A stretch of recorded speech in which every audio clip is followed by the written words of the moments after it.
Tres, los siguientes tres. No. Ah, sí.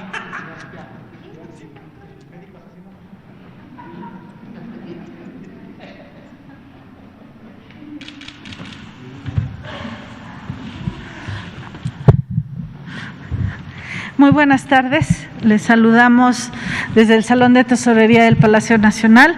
Son las 6 de la tarde y damos inicio a nuestra conferencia de temas financieros y económicos. Como saben, en esta conferencia damos el seguimiento a los programas de apoyo financiero que ha puesto el gobierno federal para mitigar los efectos de COVID, pero también una serie más de otros proyectos que estaban en marcha y que también adaptaron algunos de sus esquemas, programas, para sumarse a este apoyo y así contribuir a la reactivación económica. Al mismo tiempo, hemos no solamente hablado de los programas, sino de la información, porque creemos que esta conferencia puede servir muy bien para que empresas, familias y trabajadores puedan tomar mejores decisiones económicas con la información que aquí vamos brindando. Y así todos los días tenemos invitados que nos hablan de esta información que nos puede servir a todos en distintos ámbitos económicos. El día de hoy tengo el gusto que me acompañe Jorge Eduardo Arreola. Él es titular de la Unidad de Competencia y Competitividad de la Secretaría de Economía y nos va a hablar de algo que ya es conocido y que queremos pues darle la información más reciente, que se trata del Buen Fin, este programa que cumple una década y que la semana pasada hicimos el lanzamiento de este año. Ya Jorge les contará los detalles. Entonces, permítanme primero empezar a hacer nuestro seguimiento diario y una vez que concluyamos con el seguimiento y con todo el tema de reembolsos, le damos la palabra a Jorge para que nos cuente qué trae el Buen Fin este año, qué cambia para adaptarse justamente a las condiciones de la enfermedad COVID-19. Así es que damos inicio ahora. Por favor. La gráfica de seguimiento de los créditos. Como saben, estamos dando seguimiento a este programa de 1 millón de créditos.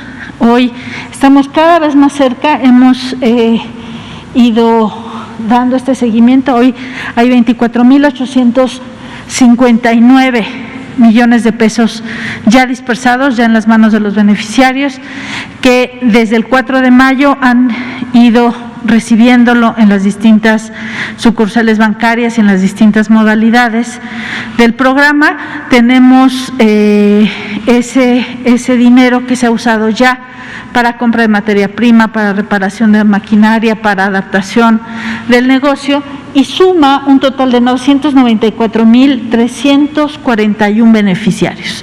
Estamos muy cerca del millón. Yo creo que en esta semana espero tengamos ya esa primera meta, aun cuando seguiremos reportando por las distintas modalidades que tiene el programa. Y así como el 4 de mayo iniciamos esta dispersión, y una semana anterior, el 24 de abril, también empezamos la dispersión de otros créditos en otra modalidad, ya han pasado 4 meses y eso significa que los primeros que recibieron el apoyo están hoy entrando en la etapa del reembolso de los apoyos financieros. Es por eso que vamos a ir dando información sobre los reembolsos.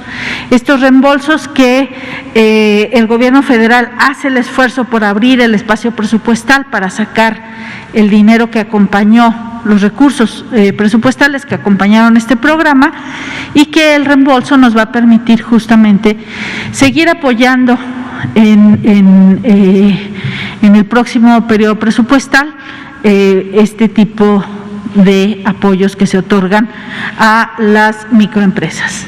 Si podemos poner por la presentación de reembolso. Entonces, decirles muy rápidamente, todos los días vamos a ir hablando de los reembolsos de las distintas modalidades. A cada modalidad le corresponde unas ciertas características del reembolso. Adelante, por favor. Entonces veamos rápidamente las características del programa, que ya las conocemos. Es un solo programa con distintas modalidades.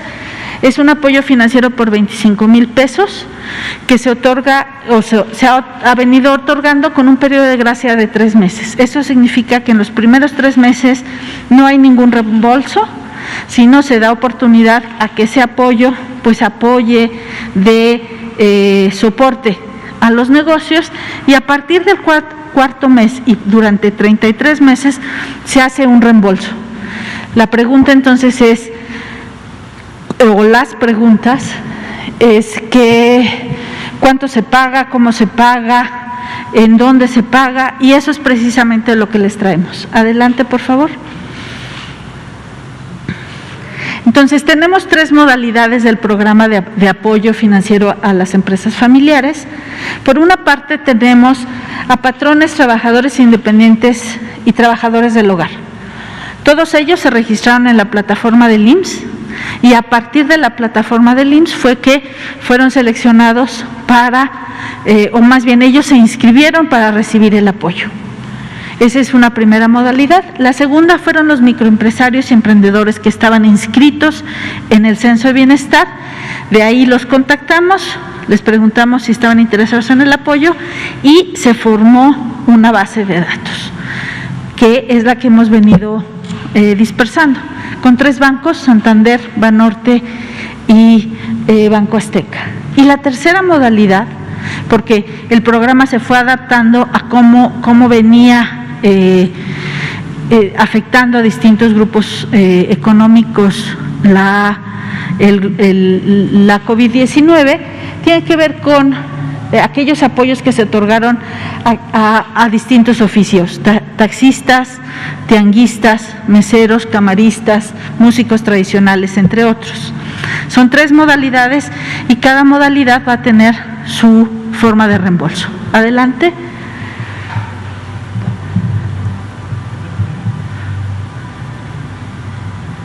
En la primera modalidad, en de patrones, trabajadores independientes y trabajadores del hogar, es necesario generar una línea de captura e ir al banco o pagar por internet la cantidad que se indique. Vamos a tener un video para cada modalidad. Aquí simplemente les quiero presentar todos los 3 tipos de modalidades. Adelante. En el caso de los microempresarios y emprendedores que estaban inscritos en el Censo Bienestar y a partir de ahí fueron seleccionados y contactados, ahí el procedimiento es simplemente hacer un depósito de 823 pesos con 70 centavos en la cuenta que se les abrió para distribuirles su apoyo de 25,000 pesos, y los bancos de manera automática van a barrer esas cuentas. No tienen nada más que garantizar que en esa cuenta esté la cantidad del reembolso mensual. Adelante. Y en el caso de tianguistas, taxistas, meseros, músicos tradicionales, también hay que generar una línea de captura y pagar en el banco por internet. Hemos tratado de, esta es la última, ¿verdad? Una más, por favor. Gracias. Entonces, ¿qué es lo que queremos hacer? En los videos que les estamos presentando, estamos yendo muy despacio en cómo se genera la línea de captura. Lo estamos haciendo no porque sea muy engorroso, sino al contrario. Muchos de ustedes ya seguramente generaron con algún pago de algún derecho para el gobierno federal la línea de captura. Pero para quien es la primera vez, lo estamos haciendo de la manera, yendo paso por paso. En realidad es un procedimiento que no debe llevar más de 15 minutos, si acaso, cuando uno tiene toda la información a la mano, pero aquí vamos a estar poniendo estos videos todos los días de distintas modalidades, de manera que para todos ya sea muy familiar y podamos acercar esta información para el reembolso de los apoyos financieros de 25,000 pesos.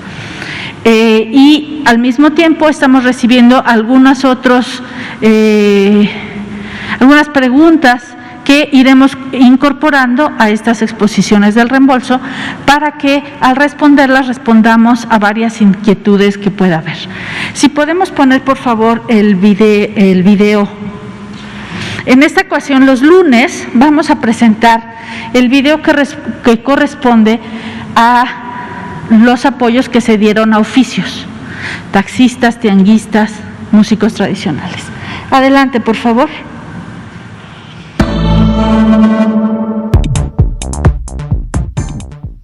Esquema de reembolso del Programa de Apoyo Financiero a Empresas Familiares. Modalidad microempresa familiar. Crédito a la palabra para meseros, tianguistas, camaristas, taxistas, músicos tradicionales y otros oficios. En esta modalidad, un servidor de la Nación te entregó una tarjeta del Banco del Bienestar y un instructivo de activación de tu cuenta. Una vez que activaste tu cuenta, se depositaron 25,000 pesos en tu tarjeta. ¿Quieres realizar el reembolso de tu apoyo y no sabes cómo hacerlo? Es muy sencillo, ahora te explicamos. Recuerda, recibiste una tarjeta del Banco del Bienestar. ¿Cuánto debes reembolsar? Tu reembolso mensual será de 823 pesos con 70 centavos. Recuerda, 823 pesos con 70 centavos cada mes. ¿A partir de cuándo debes empezar a reembolsar tu apoyo de 25,000 pesos?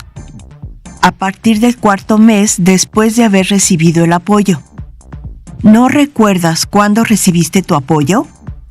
Puedes consultar la información solicitando los movimientos de tu cuenta en cualquier sucursal del Banco del Bienestar. ¿Cómo realizarás los reembolsos? Es muy fácil. Sigue los siguientes pasos. Primero necesitas llenar por internet el formato E5. El formato es totalmente gratuito. Para obtener tu formato, ingresa al portal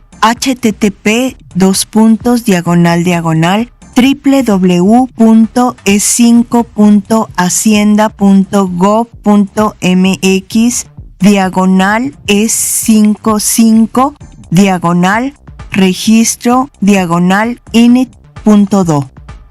A continuación te explicamos los pasos a seguir para llenar correctamente el formato. Muy importante, asegúrate de tener a la mano tu CURP, la puedes encontrar en tu credencial del INE o en algún otro documento oficial.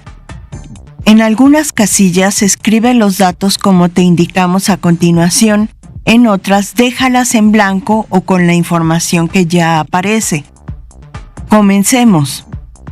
En la casilla Dependencia debes seleccionar Secretaría de Hacienda y Crédito Público. En la casilla Área Responsable, selecciona Unidad de Política y Control Presupuestario. En la casilla Trámite o Servicio, selecciona Reembolsos a que se refiere el 13º, fracción 4 de los lineamientos. Avanza hasta la casilla CURP. Asegúrate de escribir correctamente tu CURP. Son 18 letras y números. Si tienes un error, en la pantalla aparecerá el mensaje: la CURP capturada no es válida. En ese caso, inténtalo de nuevo. Sigue avanzando, debes escribir tu nombre completo. Primero el nombre o nombres. En la siguiente casilla, tu apellido paterno y después tu apellido materno. Para continuar con el llenado, avanza a la casilla Número de trámites y anota 1. Ya casi terminas. En la casilla Importe por trámite, anota 823,70 centavos. Felicidades, has terminado. Solo falta presionar la casilla siguiente y listo. En la pantalla aparecerá un formato llamado hoja de ayuda con todos tus datos ordenados. Imprime tu hoja de ayuda, la necesitarás para acudir al banco. Con tu hoja de ayuda en mano, acude a uno de los siguientes bancos: BBVA, Citibanamex, Banorte, Santander, Scotiabank, Banjército, Inbursa, HSBC, Afirme, CI Banco, Banregio, Banbajío, Banco Multiva, Bansi, Monex, Banca Mifel y el Banco MUFG. Recuerda, no es necesario que seas cliente de alguno o que tengas una cuenta en el banco que elijas. En la ventanilla bancaria le entregarás al cajero o cajera tu hoja de ayuda y el importe de 823 pesos con 70 centavos. El cajero te entregará un recibo con sello y firma que te servirá como comprobante. Conserva tus recibos para llevar el control de tus reembolsos. Si no quieres acudir a una sucursal bancaria, puedes realizar tu reembolso desde la comodidad de tu hogar haciendo uso del servicio de banca en línea que te proporcione tu banco. Para realizar el reembolso por Internet, debes acceder a tu banca en línea y seleccionar la opción Pago de impuestos. Después selecciona la cuenta de retiro y el tipo de impuesto. Deberás elegir derechos, productos y aprovechamientos. A continuación, tu banca en línea te pedirá que captures tu información. Recuerda anotar correctamente tus datos. Enseguida, captura la información correspondiente a cada casilla. En la casilla Dependencias y Entidades, elige 06, Secretaría de Hacienda y Crédito Público. A continuación, seleccionas No aplica periodo. En la casilla Clave de referencia del DPA, ingresa el número 067 000 588. En la casilla Cadena de dependencia, anota 0028515 palabra, con letras mayúsculas y sin espacios. Ya casi terminas. En la casilla Importe, ingresa el monto de 823 pesos con 70 centavos. Para concluir, presiona Confirmar datos. El banco te emitirá un recibo electrónico que te servirá como comprobante. ¡Listo! Ahora ya sabes cómo realizar tus reembolsos. Recuerda, tu reembolso permite que otras personas reciban el apoyo. Te invitamos a realizar mensualmente tus reembolsos. ¿Tienes dudas? Contáctanos.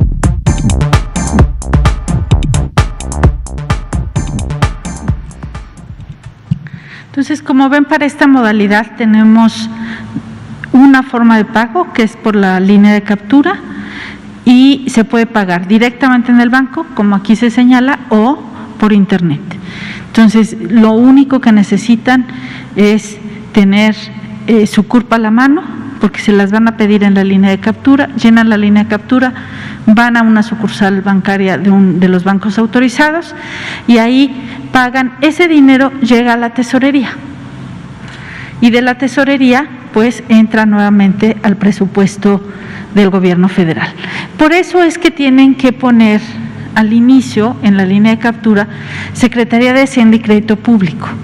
Si bien nosotros dispersamos como Secretaría de Economía, como va a llegar a la tesorería y la tesorería forma parte de la Secretaría de Hacienda y Crédito Público, es por eso esa razón que estamos diciéndole ese dinero que llega, este dinero llega es para la Secretaría de Hacienda, porque eventualmente se va a reincorporar a las cuentas del presupuesto de la Federación. Esa es la explicación, pero podemos ir abriendo las distintas explicaciones, pero esta modalidad, lo que mostramos hoy, es para aquellos apoyos que fueron destinados a distintos oficios.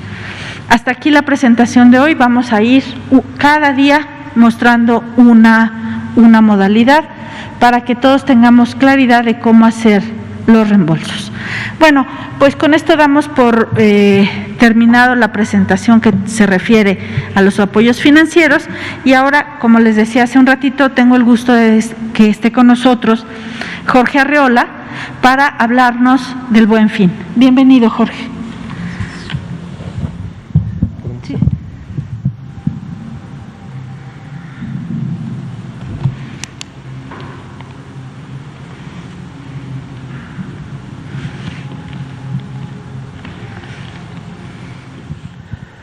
Muchas gracias, secretaria. Muy buenas tardes a quienes nos acompañan en el salón y a quienes nos siguen desde su casa.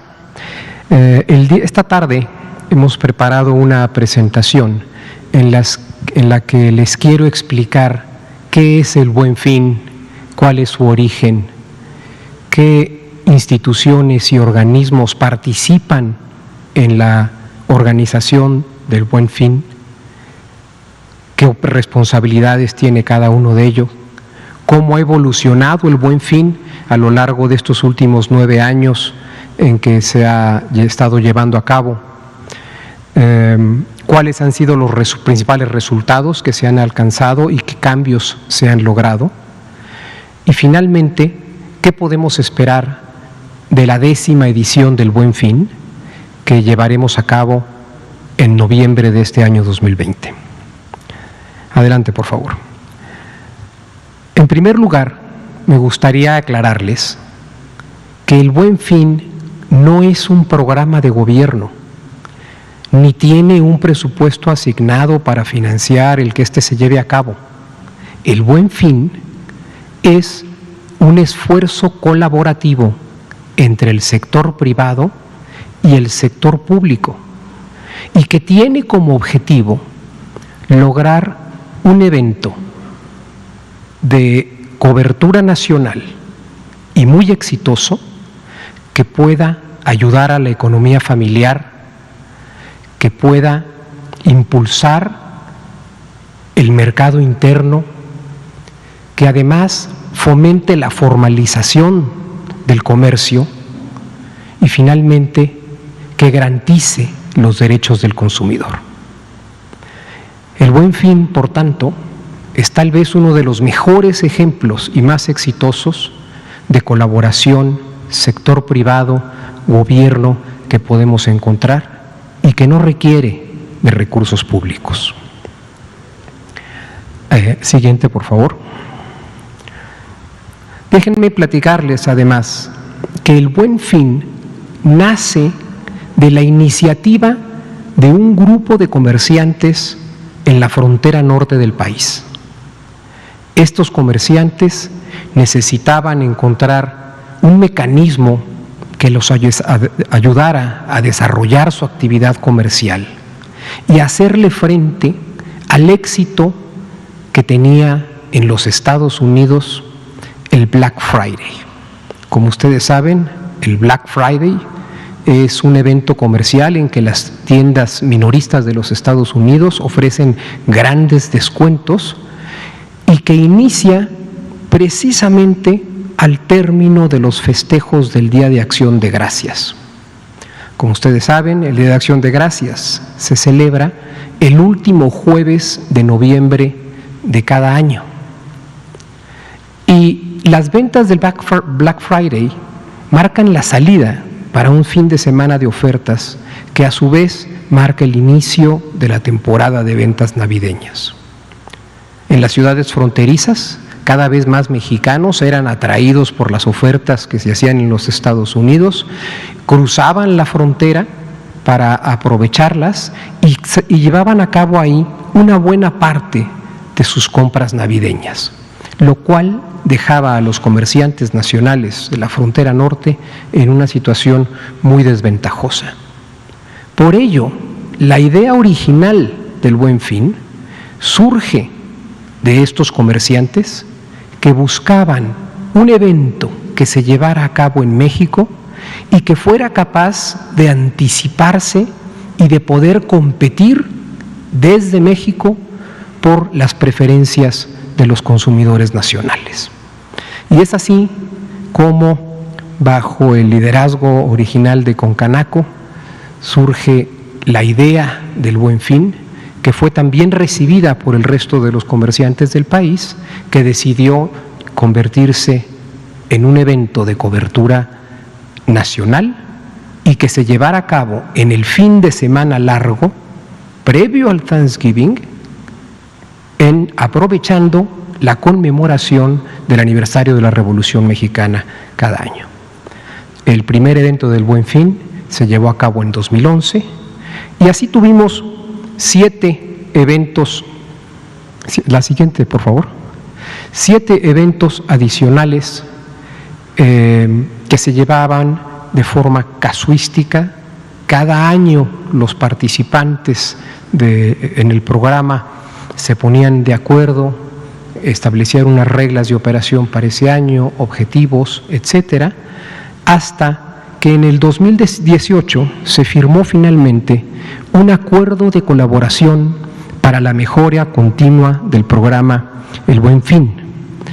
Este documento tiene los lineamientos y las directrices principales que orientan la elaboración de los eventos del Buen Fin de cada año y marca claramente cuáles son los principales objetivos.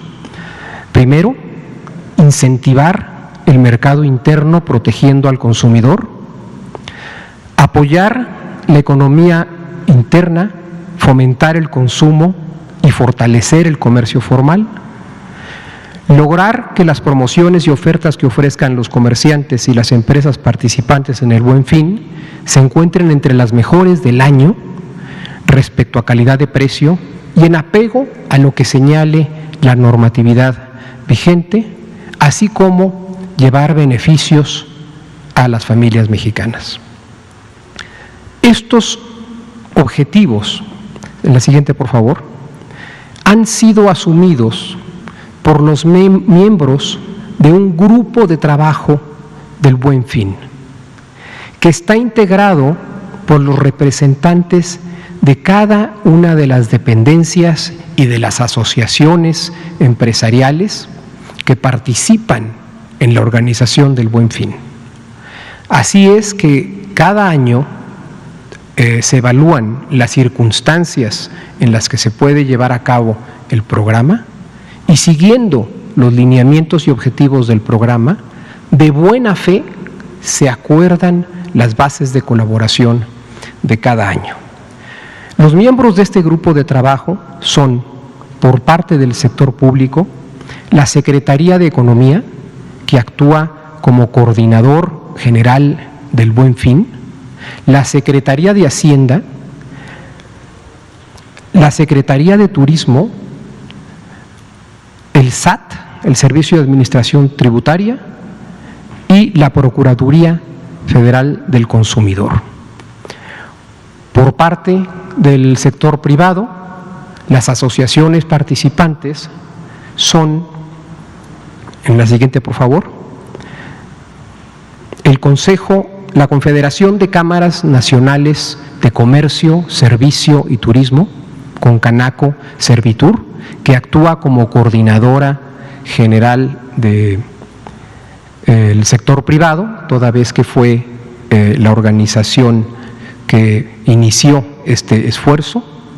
La Asociación Nacional de Tiendas de Autoservicio y Departamentales, la ANTAD, la Asociación de Bancos de México, ABM, la Cámara Nacional de la Industria de Radio y Televisión, el Consejo Coordinador Empresarial, la Asociación Mexicana de Internet, AIMX, y la Asociación Mexicana de Venta Online, AMBO. Cada una de estas organizaciones, cada una de estas dependencias, tiene compromisos específicos que están en el Acuerdo General para la Mejora Continua del Buen Fin. La siguiente, por favor. Como ya les decía, la Secretaría de Economía es la que promueve y coordina la participación de todos los miembros del grupo de trabajo. Coordina además el anuncio y los tiempos del programa. El uso de la marca El Buen Fin está también en la Secretaría de Economía y además es quien invita a la población a aprovechar las ofertas del mismo. Adicionalmente, opera un portal de registro del Buen Fin, un portal oficial que estará funcionando este año a partir del 25 de septiembre.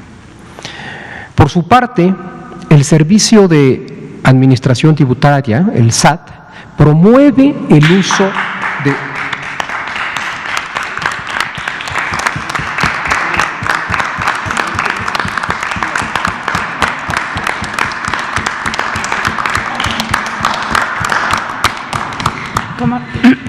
muchas gracias al camarógrafo que nos recuerda siempre puntualmente 6:30. Jorge, como sabes, interrumpimos a las 6:30 todos los días para dar un aplauso muy breve, muy pequeño. Sabemos que es apenas un muy humilde homenaje a los trabajadores de la salud de toda la República Mexicana. Sabemos de su compromiso, profesionalismo, de todos los médicos, médicas, enfermeras, enfermeros, personal de laboratorio, de limpieza, de cocina, de seguridad, y que todos ellos han estado trabajando con gran empeño en sus labores para atender a los enfermos de COVID-19, para atender a todos los demás enfermos, y con ello también nos queremos recordar todos los días la importancia de seguir las reglas sanitarias para con ello contribuir a disminuir la carga de trabajo que tienen todos esos médicos y enfermeras y personal de salud, y también para mantener disponibilidad hospitalaria, que es crítico en una enfermedad para la que no tenemos cura y aún no tenemos vacuna. Y por eso es tan importante que quien pueda permanecer en casa, quien pueda mantenerse fuera de actividad lo haga, y con ello de manera solidaria contribuimos todos y aliviamos en algo el trabajo del personal de salud. Así es que vaya este homenaje nuevamente este 14 de septiembre del 2020. Gracias y adelante, Jorge. Muchas gracias, secretaria. Bien, les decía de cuáles son los compromisos que tiene el SAT ante el Buen Fin. Y estos son promover el uso de medios de pago electrónico y la obtención de comprobantes financieros de las operaciones mediante la realización de un sorteo.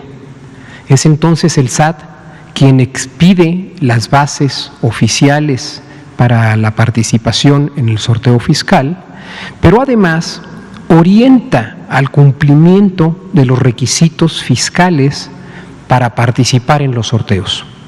Debo decir que desde el año pasado, con el inicio de esta nueva administración, se determinó que a través del Buen Fin, además de fomentar la formalización de los comercios, íbamos a incentivar también el adecuado cumplimiento de sus obligaciones, de forma tal que desde el año pasado, para poder registrarse formalmente en el Buen Fin y posteriormente para permitir que los vouchers que emite el negocio registrado puedan participar en el sorteo fiscal para beneficio de sus clientes, deben de cumplir 3 requisitos, que son tener un registro federal de causantes válido, tener el buzón fiscal activado y estar al corriente en sus obligaciones fiscales. Puede tener varios asuntos bajo gestión, pero en tanto que están en trámite se consideran al corriente de sus obligaciones fiscales. Entonces, en el proceso de registro que se hace en el portal, de forma automatizada, se verifica el estado de cumplimiento de obligaciones en la página del SAT para que se le permita el registro a quienes cumplan esos requisitos. La siguiente, por favor. La Secretaría de Turismo, aunque se incorporó recientemente, se ha convertido en uno de los sectores más dinámicos en ventas del Buen Fin en los últimos años. Y la Secretaría de Turismo tiene el compromiso de invitar a proveedores de servicios turísticos a contar con promociones especiales durante el Buen Fin y nos apoya con la difusión ante los medios del evento. Y finalmente, la Procuraduría Federal del Consumidor, que cada vez tiene un papel más activo durante el Buen Fin y asesora tanto a los consumidores como a los prestadores de servicio para solucionar problemas, recibe quejas y procura la solución inmediata de esos conflictos a través del mecanismo de Concilia Express, al cual pueden registrarse todas las empresas que se registran en el Buen Fin para obtener este tipo de apoyos por parte de la Profeco para solucionar sus conflictos con los clientes. Adicionalmente, la COFECO verifica el cumplimiento y la veracidad de las promociones y ofertas. En algunos años se cuestionaba mucho si efectivamente el Buen Fin tenía ofertas reales y algunas personas mencionaban que se subían los precios antes y luego se bajaban, pero bueno, creo que el trabajo de la Profeco ha ayudado a despejar esas incógnitas mediante los sistemas de verificación y particularmente mediante el último compromiso que tiene de monitorear los precios sobre los productos y servicios con el programa de Quiénes Quieren los precios que llevan a cabo también durante el evento del Buen Fin. Por lo que respecta, siguiente por favor, a las obligaciones de las asociaciones empresariales, estas deben de promover entre sus asociados y afiliados su participación en el Buen Fin y en la medida que sus esferas de competencia se lo permitan, deben también monitorear que estos afiliados y asociados que participan en el Buen Fin cumplan con los acuerdos que se han tomado en el grupo de trabajo para la realización del evento. Asimismo, deben de promover que las promociones y ofertas que hagan sus afiliados y asociados cumplan con el requisito de estar entre las mejores ofertas del año, considerando la calidad y precio de los productos que se ofertan. Finalmente, algunas asociaciones empresariales como la ANTAD, la Asociación de Internet MX, AMBO y la ABM se comprometen a trabajar conjuntamente para entregar al Consejo Coordinador Empresarial a través del Centro de Estudios Económicos del Sector Privado la información necesaria para integrar y determinar las cifras finales oficiales del Buen Fin. O sea que esta numeralia que les damos a conocer siempre al terminar los eventos del Buen Fin está debidamente integrada, verificada y determinada por el Centro de Estudios Económicos del Sector Privado con información oficial de los participantes. La siguiente, por favor.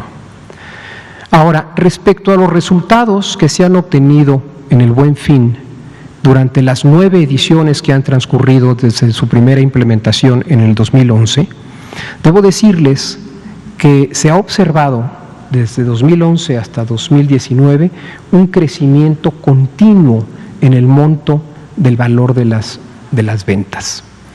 De un valor original de 39.800 millones de pesos en el 2011, alcanzamos en el 2009 un valor cercano a los 118.000 millones de pesos, lo que implica que en ese periodo prácticamente se ha triplicado el monto de las ventas en términos nominales, expresados en miles de millones de pesos. La siguiente, por favor. Ahora, no solamente se ha incrementado el valor de las ventas, sino que además ha cambiado en la forma que se buscaba la proporción de uso de medios de pago. Si se fijan al inicio del periodo, en 2011, el porcentaje que representaba en los pagos en efectivo del total de las ventas del Buen Fin eran casi la mitad, 48%. En cambio, ese porcentaje se ha venido reduciendo hasta el 2009 a menos de la tercera parte. Es 39.9% en 2019 y en contraste, pues el uso de medios electrónicos de pago que incluyen las tarjetas de débito y tarjetas de crédito y de tiendas departamentales, etcétera, han aumentado su participación hasta representar un poco más de 2/3 partes del total de los medios de pago. Este era uno de los efectos que se buscaba con la promoción del Buen Fin, el uso de medios electrónicos de pago que tuvieran una mayor trazabilidad. La siguiente, por favor. Bien, ¿cuáles fueron los principales resultados del sorteo del Buen Fin de 2019 que se llevó a cabo del 15 a 18 de noviembre del año pasado? Participaron 115,000 establecimientos comerciales que incluían 67,800 empresas y 47,500 sucursales. Las ventas totales ascendieron a 117.9 mil millones de pesos, con un crecimiento de aproximadamente 4.5% respecto de la edición previa del 2018. Los productos más vendidos fueron televisores, seguidos por calzado, electrónicos, ropa y computadoras.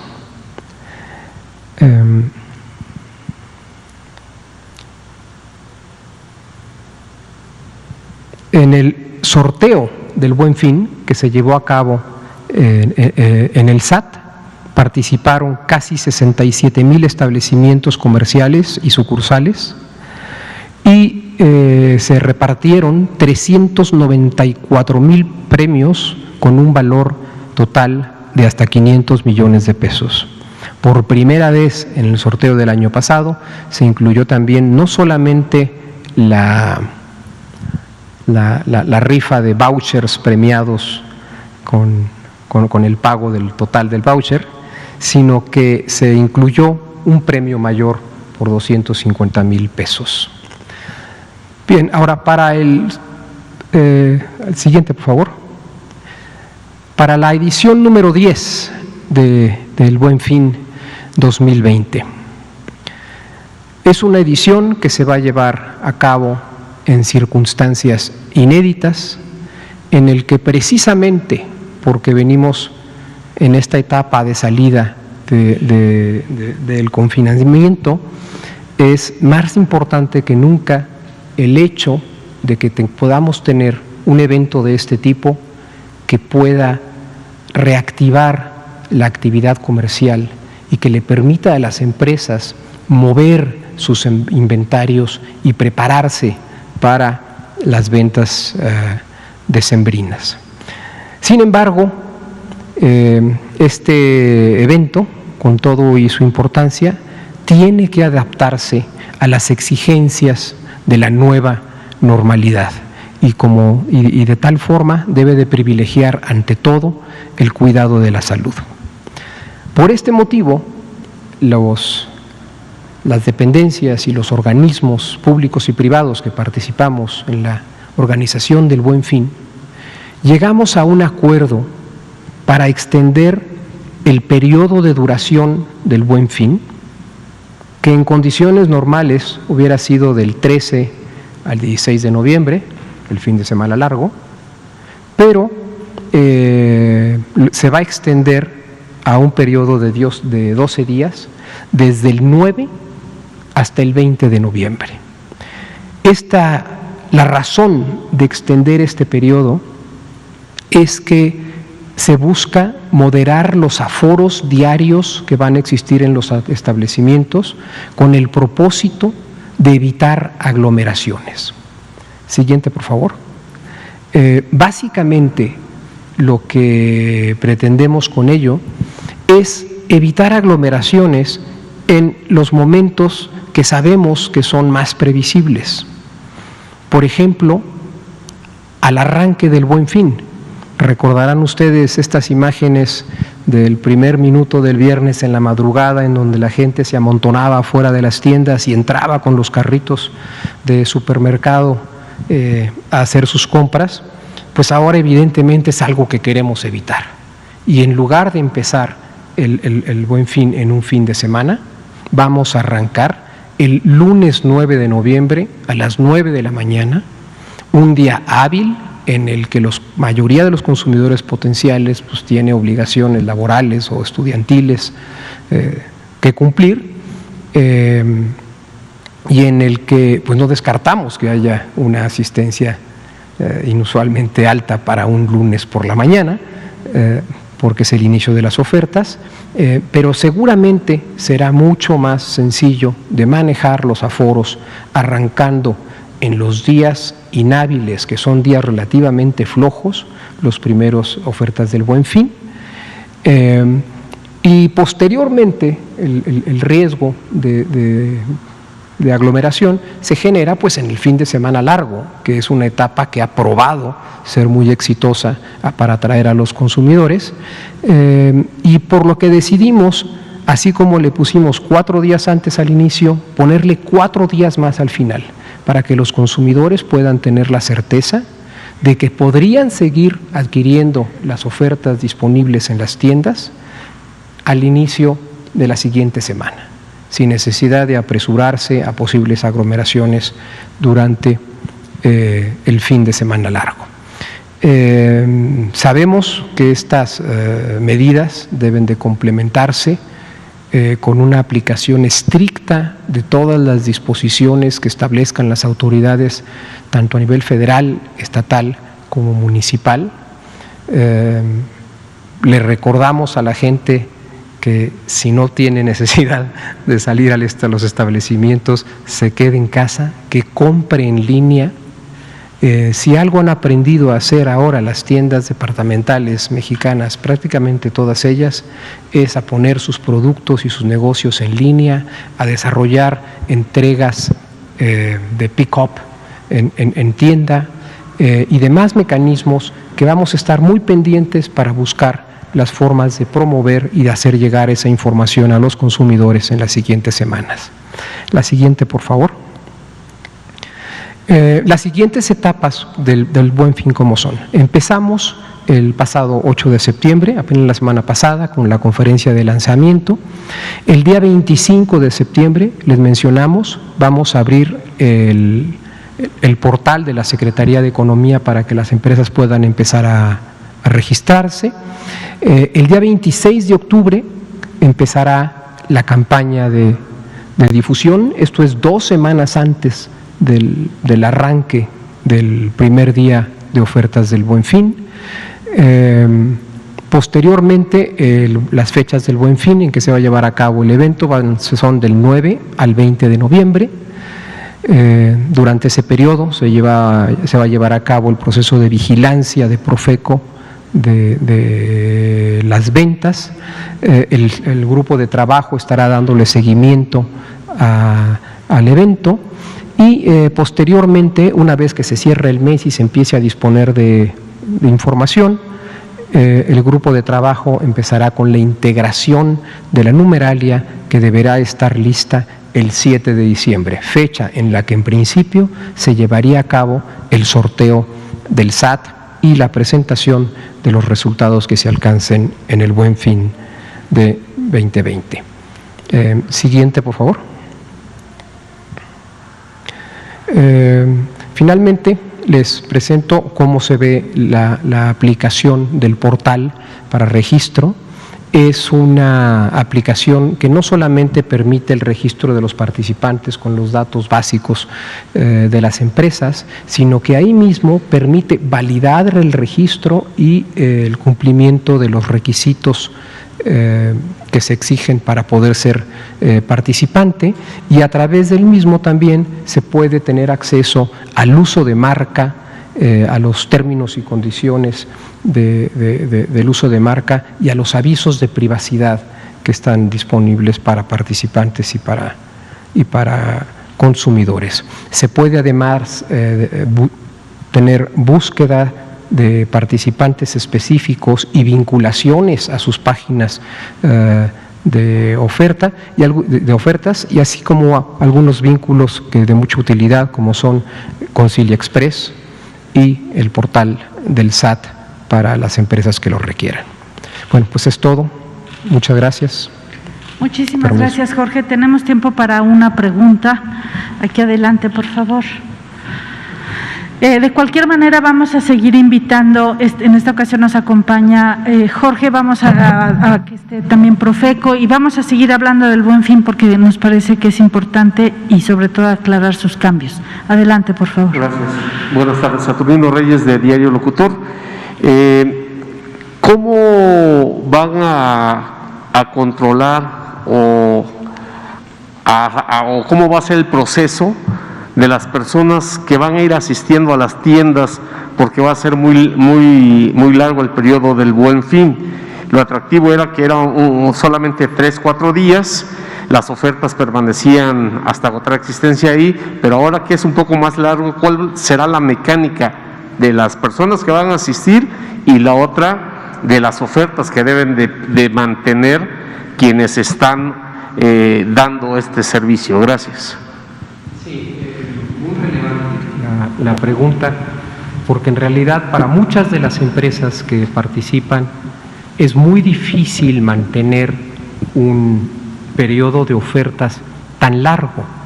¿Sí? En la elaboración del Buen Fin, que fueran solo 4 días, estaba implícito el que todos pudieran participar bajo ese mismo principio y que después compitieran durante esos días en calidad y precio. En esta ocasión, advirtiendo ese problema, se ha incorporado en las reglas de operación disposiciones específicas para que las empresas sean muy claras en la presentación de sus ofertas respecto del tiempo que va a durar en oferta ciertos artículos, o bien que señalen las existencias que están poniendo a la venta, ¿sí? Para que se cumpla con las exigencias de la COFECO, pero sí estamos, además pueden ellos tratar de administrar las ofertas, ¿no? O sea, algunas mandan esa libertad para poder tener algunos productos en ciertos días, tal vez otros productos en otros días, pero sí, lo que buscábamos era moderar los aforos, porque además no sabemos cuáles van a ser las restricciones que van a estar prevaleciendo en el momento en que se abran. Pueden ser aforos del 30% o del 60%, y los mecanismos de control que estamos viendo hoy en día. Confiamos mucho en el profesionalismo de las asociaciones que participan y en el trabajo que han estado haciendo durante los últimos 6 meses, moderando los aforos de los comercios. Ha habido un gran aprendizaje ahí y existe un gran compromiso por parte de los socios estratégicos, pues de seguir respetando ese tipo de aforos. Vamos a ver más o menos los mecanismos que hoy vemos para poder entrar. Entra una persona que se hace la cola y el espacio. Esos mecanismos los tenemos que preservar. Y también por eso va a ser muy importante ahí el comercio digital y las plataformas digitales. Vamos a seguir hablando del Buen Fin, porque nos parece que justo va a haber este tipo de preguntas y queremos que todos aprovechen las ofertas, pero sobre todo que prevalezca los protocolos sanitarios.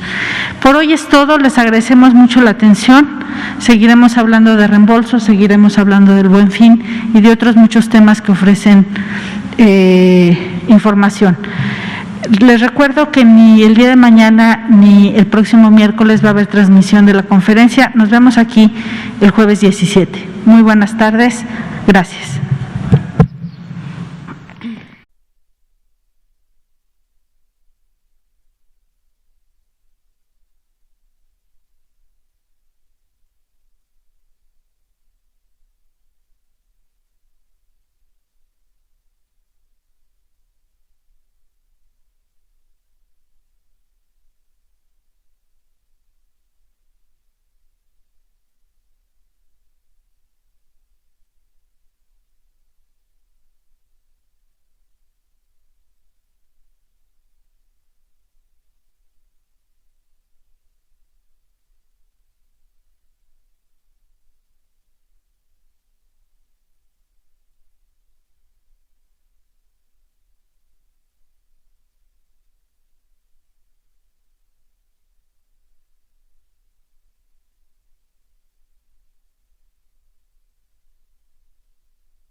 Muy buenas tardes con todas y con todos.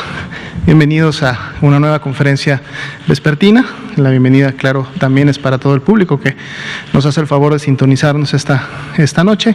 Son las 7 de la tarde, estamos en la Ciudad de México, específicamente en el Palacio Nacional, de donde, como ustedes saben, se transmiten todas estas conferencias.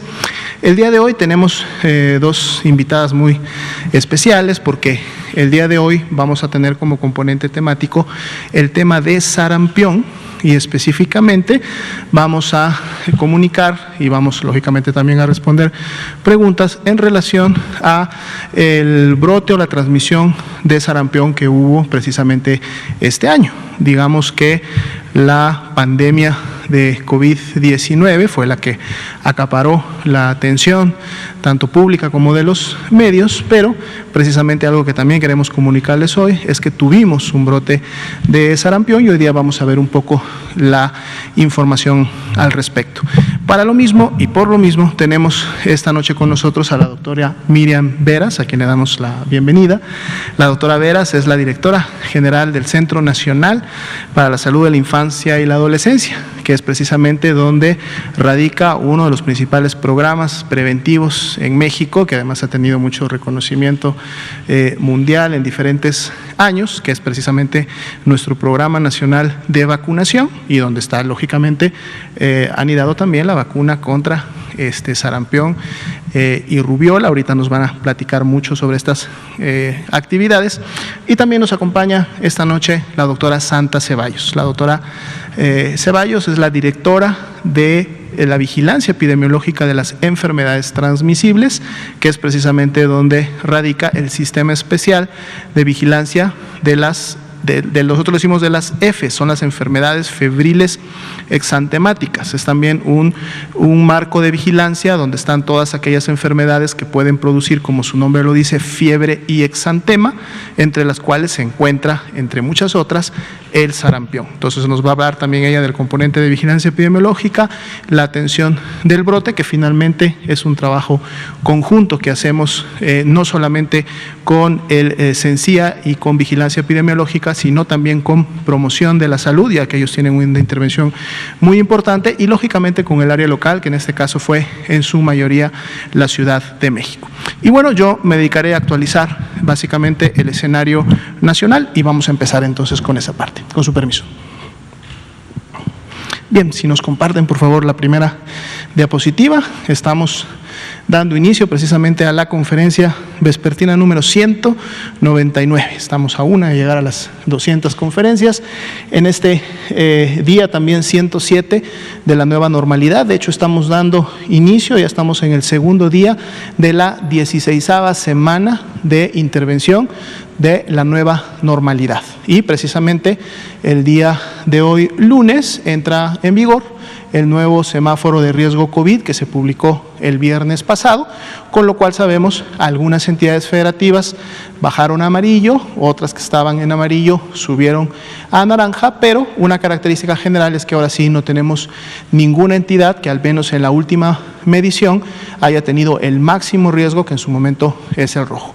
Y nunca perdemos la oportunidad para hacer el llamado a la población para que en cada una de sus entidades federativas, en cada uno de sus municipios, esté atento y ponga en práctica las indicaciones, las instrucciones que las autoridades están emitiendo, dado que conocen el mejor panorama local y cómo se está llevando a cabo y cómo se está dando la transmisión, pues son los que de manera mucho más directa pueden emitir mejores recomendaciones en el sentido de cómo administrar el espacio público o en su momento también disminuir las actividades sociales. Entonces estemos muy atentos y hagamos caso a estas instrucciones.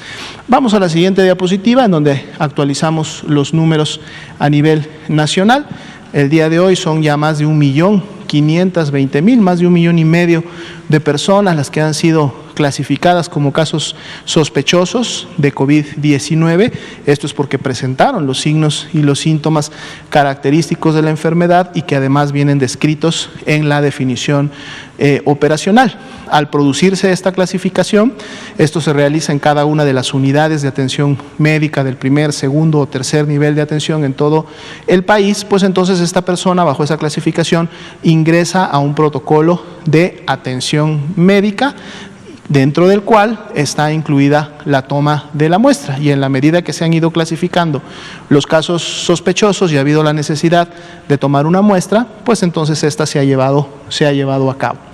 Precisamente algo que monitoreamos siempre en esta gráfica y hacemos referencia es precisamente el comportamiento del porcentaje de positividad, es decir, de las personas que están siendo muestreadas, que se les está tomando una muestra, un exudado nasofaringio o faringio, y que está yendo a un laboratorio de la Red Nacional de Laboratorios de Salud Pública, cuántas están teniendo un resultado o positivo o negativo, y esto es lo que precisamente nos da el porcentaje de positividad, que para esta semana es de 38%. Estamos graficando la última semana, que es precisamente la 36. Esto es una disminución de 3 puntos porcentuales en relación a cómo cerramos la semana pasada. Si recuerdan, cerramos en 41%, estamos abriendo 38%, y entonces eso representa nuevamente una disminución o la continuidad de la disminución, y por lo tanto también una tendencia descendente continua de la positividad, es decir, de las personas que en su momento tienen presente la enfermedad, más allá de que desarrollen los signos y los síntomas. Y aquí empezamos también a ver un dato importante. Si ustedes ven las últimas 4 semanas, 33 a la 36, prácticamente la cantidad de personas que fueron clasificadas sospechosas y la cantidad de personas, por lo tanto, a las que se les tomó una muestra, son prácticamente similares. Están todas ellas por encima del 84 o alrededor de 85,000 muestras para cada una de las semanas. Ahí las podemos ver, son estas 4 últimas semanas cuando vemos la altura completa de la columna, independientemente del color que tiene. Pero a pesar de que ese número total de muestras y que esa altura es prácticamente similar para las últimas 4 semanas, el porcentaje de positividad continúa disminuyendo. Es decir, que no porque yo incremente el número de pruebas, ¿sí?, o siga realizando el mismo número de pruebas como lo he hecho hasta el momento en las últimas 4 semanas, eso quiere decir que tienen que seguir saliendo necesariamente más casos, o incrementar el número de pruebas tiene como resultado directo confirmar más personas enfermas, y eso lo vemos directamente expresado en el porcentaje de positividad, que el porcentaje de positividad está precisamente ligado al hecho de cómo está la circulación del virus en una localidad. Aquí estamos viendo lógicamente el nacional, tenemos también las 32 porcentajes de positividad en las entidades federativas para en su momento también poder hacer el monitoreo correspondiente. Del total de personas estudiadas, prácticamente el 50% de ellas ya dio un resultado negativo, y para el día de hoy los casos confirmados acumulados, es decir, aquellos que han ido sumándose desde que inició la epidemia en México, pues son 671,716, y comentábamos, nuestro porcentaje de positividad sigue disminuyendo. Recordemos que es un indicador al que le estamos dando un seguimiento muy puntual. Veamos la siguiente diapositiva. Vamos ahora a los casos estimados. Los casos estimados que están representados en la curva de color azul claro, 703,221, y vemos que para esta semana, ya lo presentaba el día de ayer el doctor López-Gatell, su secretario de Salud, volvemos a abrir otra vez una semana con un descenso, ¿no? En este caso, y para el día de hoy, este descenso es de menos 8% en relación a la semana 35, para la semana 36, y esto lógicamente continúa a su vez también entonces esta tendencia descendente que estamos viendo ya desde la semana 30. Así también continúa la tendencia descendente de la ocurrencia de defunciones, siendo la diferencial de la 35 a la 36 de un menos 53%. Otro indicador al que le hemos estado dando seguimiento también durante todas estas semanas, si ustedes recuerdan, es precisamente la proporción de personas personas que enferman en los últimos 14 días. A esto le llamamos los casos activos y representan precisamente la epidemia activa en México.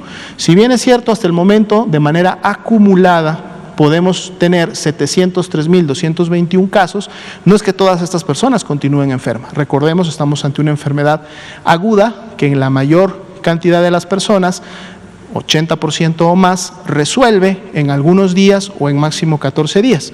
Es por eso que solo el 5% de ellas, estas 36.616, son realmente las que representan la epidemia activa. Y este mismo 5% es el indicador al que hacía referencia hace unos momentos, en donde, si recuerdan, estuvimos en 6% la semana pasada y hace como mes y medio lo teníamos alrededor del 14%. Y también hemos visto cómo semana con semana ha habido una reducción paulatina, lo cual es congruente con lo que estamos observando en función de las tendencias descendentes. Vamos a ver la ocupación hospitalaria, serían las dos últimas diapositivas del escenario, prácticamente sin movimientos, 31% a nivel nacional, lo que deja 21.558 camas disponibles, y ahora inclusive en este indicador de camas general, que son para pacientes graves con signos de alarma o aquellos que requieren oxigenoterapia temprana, al menos el 47% está disponible en una entidad federativa,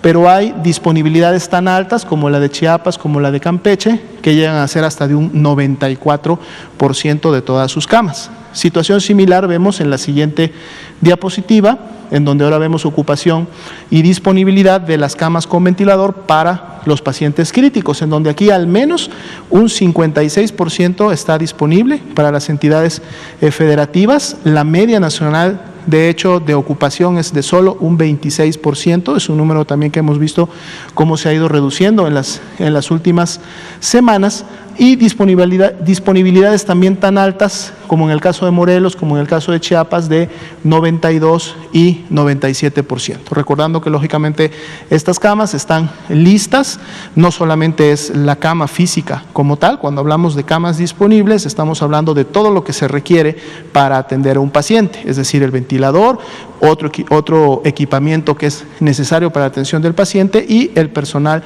de salud, así como los insumos que son necesarios para atender todos los días de hospitalización que estas personas en su momento puedan requerir, así como las que ya lo requieren porque en este momento se encuentran hospitalizadas. Entonces, bueno, ese es el escenario nacional para el día de hoy, y ahora vamos a darle el tiempo a la doctora Santa Ceballos para empezar con el tema de sarampión, el brote que se dio durante este año y cómo fue la atención correspondiente. Doctora Santa.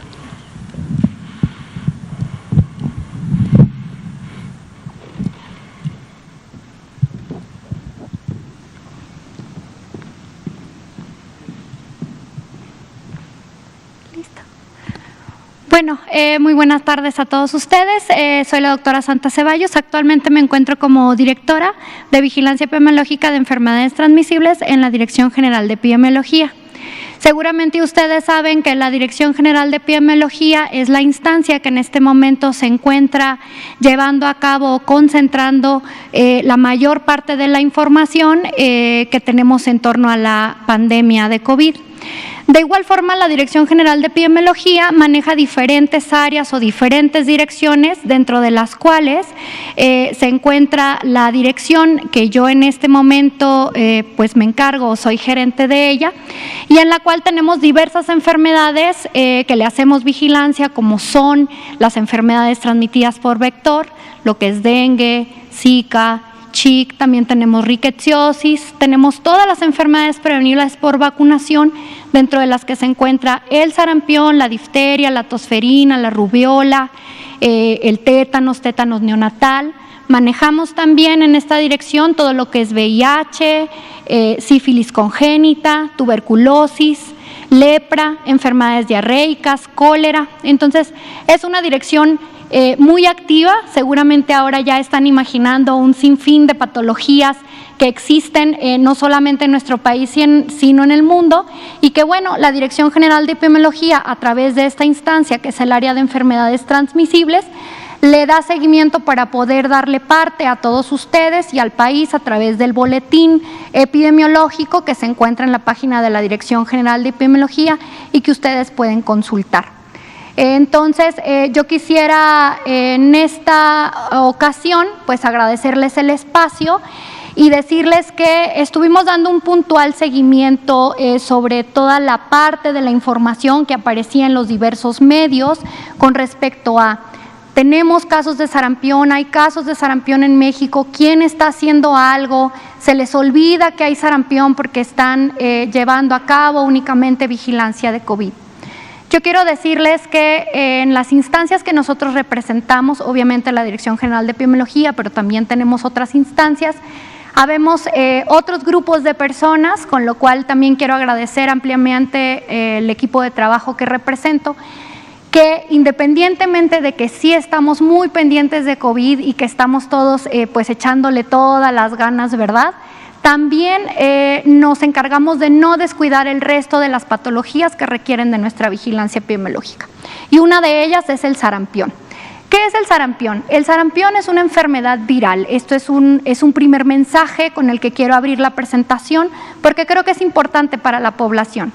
El sarampión es una enfermedad viral que aparte es prevenible por una vacuna que el día de hoy existe y que la doctora Miriam Veras nos explicará más adelante quiénes son los grupos que se deben de vacunar y todo lo que es en torno a la vacunación.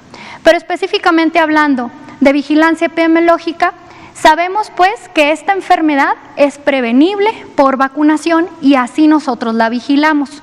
¿Cómo se transmite el sarampión? Dirán en casa. El sarampión se transmite también por vía aérea, mediante gotitas de flush, cuando nosotros hablamos, cuando nosotros cantamos, cuando nosotros tosemos o cuando nosotros estornudamos. Entonces, si nos ponemos a pensar en COVID, hay algunas similitudes. Vamos a tratar de ver algunas similitudes y algunas diferencias con la enfermedad y poner en contexto, como bien lo dijo el doctor Gatell, por qué una sí es posible contenerla o controlarla y por qué la otra nos está haciendo un poco más difícil, ¿sí? ¿Cuáles son los retos a los que nos encontramos como país, pero también como mundo ante esta nueva enfermedad?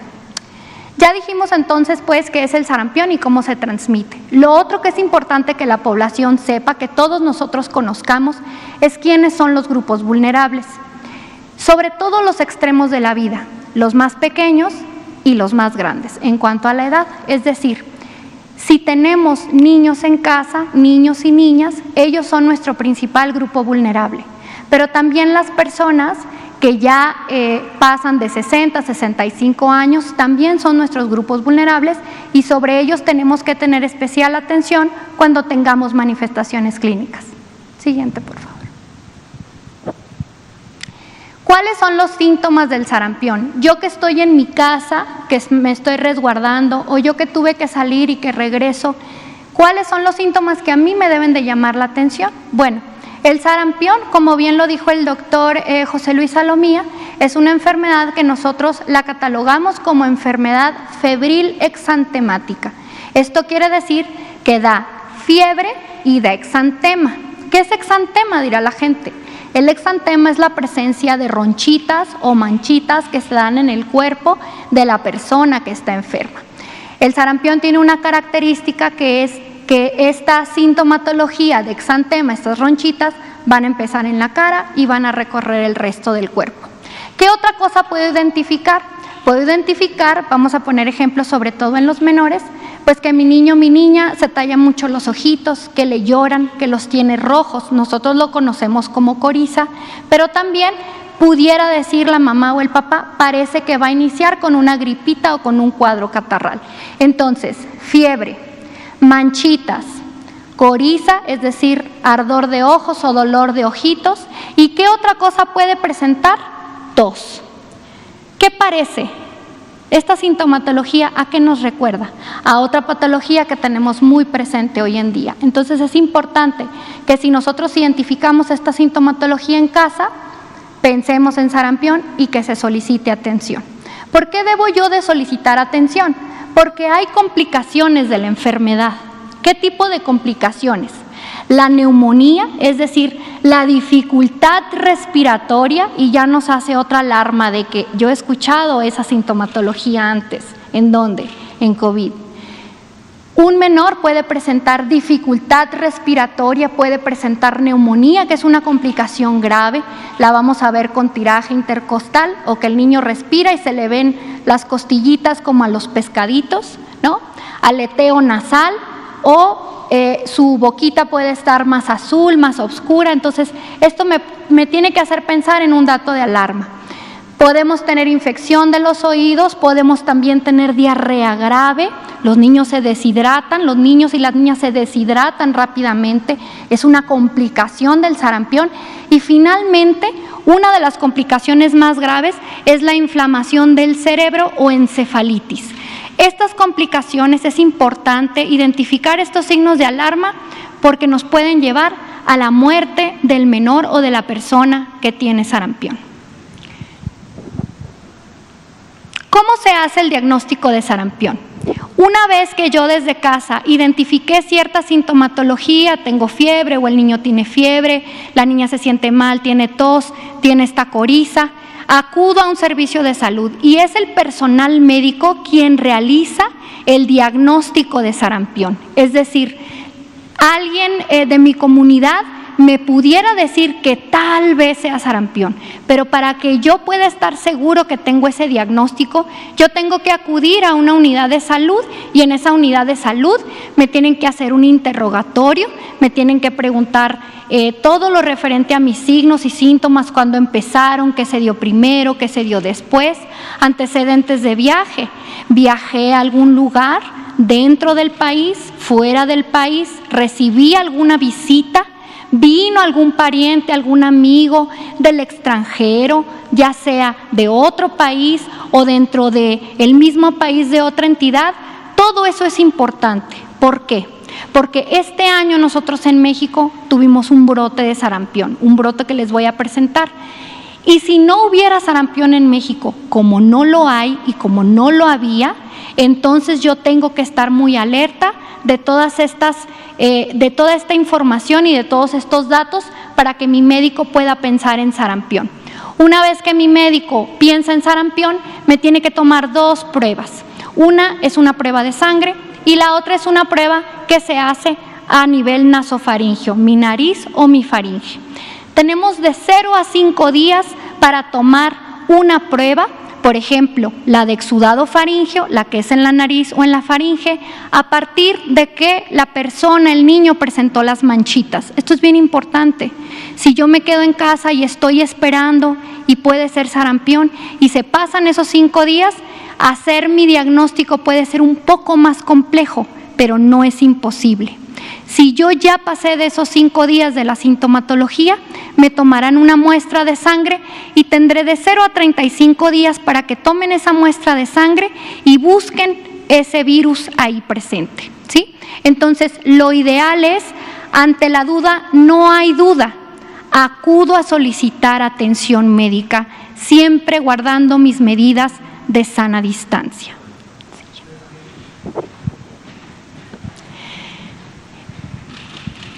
En América, en el 2020, ha habido países que han presentado casos de sarampión. ¿Qué países han presentado casos de sarampión? Y es importante que nosotros lo mencionemos. Tenemos aquí representado con las banderas, ¿verdad?, los países que en el año 2020 se ha registrado que han presentado casos de sarampión. Podemos ver a Canadá con un caso, Estados Unidos 12, tenemos Brasil con casi 8,000 casos de sarampión en este año 2020, Argentina, Uruguay, Chile, y vemos también la bandera de México, Bolivia, perdón, también con 2 casos, y vemos la bandera de México. México tuvo 196 casos de sarampión en este brote que me permito presentarles. Muy bien, entonces hemos hablado un poco de qué es la Dirección General de Epidemiología, hablamos un poco de la Dirección de Enfermedades Transmisibles, vamos a hablar de sarampión y que detectamos un brote. Pero ¿cómo se detecta un brote? ¿Cómo sabemos que hay casos de sarampión en México? Contamos con un sistema de vigilancia especial para las enfermedades febriles exantemáticas. Y dentro de este sistema existen algunos pasos a seguir para que todas las unidades de salud nos den estas alarmas, estas alertas o nos prendan estos foquitos rojos. Entonces, a través de todas las unidades de salud, que son los centros médicos, pueden ser hospitales donde nosotros vamos a solicitar atención de salud. Abro paréntesis, en México tenemos más de 25,000 unidades médicas que prestan atención y todas estas unidades forman parte del Sistema Nacional de Salud. A través de ellas se capta la información que las personas, cuando van a solicitar atención y dicen los síntomas que ya les mencioné, que son compatibles con una enfermedad febril exantemática y que puede ser sarampión, se toman y entonces se hace el llenado de un formato único. Es un formato implementado en todo el país de manera homogénea, en el cual yo recabo la sintomatología y toda la información de interés epidemiológico de ese paciente que puede tener sarampión. Incluso al momento de tomar sus pruebas para diagnóstico, en ese mismo formato yo lo vacío. Entonces, es importante que se los mencione porque lo que sucede en Chihuahua, en Sonora, en Oaxaca, en Tamaulipas, pasa por ese formato único y nos llega finalmente a nosotros en la Dirección General de Epidemiología para dar paso a la investigación con la colaboración entre DGE y CENCIA. De igual manera, se hace colaboración con otras instancias, ya sea a nivel estatal o a nivel jurisdiccional. Entonces, una vez que nosotros completamos este primer círculo de 3 pasos, se lleva a cabo lo que conocemos como notificación, que es el momento en el que una situación de salud pasa de la comunidad al conocimiento del sistema de salud en México. Vamos a entrar de lleno a lo que fue el brote de sarampión en México. Como ustedes saben, en la página de www.salud.gov.mx tenemos justo un apartado en el cual viene la información de importancia referente a sarampión. En México, el día 28 de febrero, se identifica en la Dirección General de Epidemiología el primer caso de sarampión en México. Este caso de sarampión se identifica en una menor de edad y a raíz de que nosotros tenemos este resultado positivo de laboratorio, es decir, recuerden que debemos de seguir el algoritmo completo.